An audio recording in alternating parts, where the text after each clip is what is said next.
روحیں اور اسیب حقیقت کیا ہے؟ ایک سرکٹا بھوت اکثر آدھی رات کے وقت گاؤں کی شہر کو جاتی بڑی سڑک پر دکھائی دیتا اور آنے جانے والے کو نقصان پہنچایا کرتا تھا۔ اگر وہ دکھائی نہ بھی دے تو رات بھر گاؤں والے اس کے رونے کی آواز سن کر خوف زدہ رہتے تھے۔ تب گاؤں کے چند جوانوں نے اس بھوت کا کھوج لگانے کی ٹھانی۔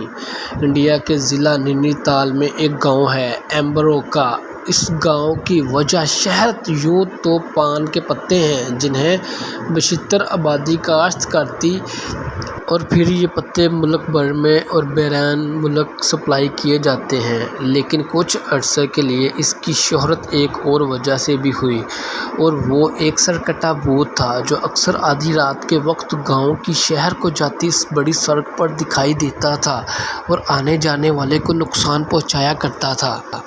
اگر وہ دکھائی نہ بھی دے تو رات بھر گاؤں والے اس کے رونے کی آواز سن کر خوف زدہ رہتے تھے۔ تب گاؤں کے چند جوانوں نے اس بھوت کا کھوج لگانے کی ٹھان لی اور ایک رات اکٹھے ہو کر اس طرف چل نکلے جدھر یہ بھوت اکثر دکھائی دیتا یا اس کی آواز آتی تھی۔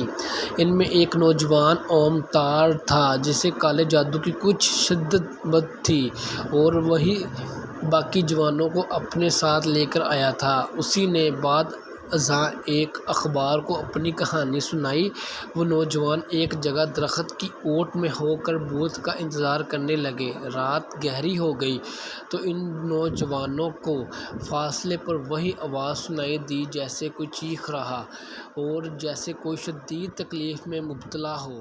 تمام نوجوان چونک ہو گئے اور انتظار کرنے لگے کہ کیا واقعی بھوت ظاہر ہوتا ہے یا پوشیدہ رہتا ہے۔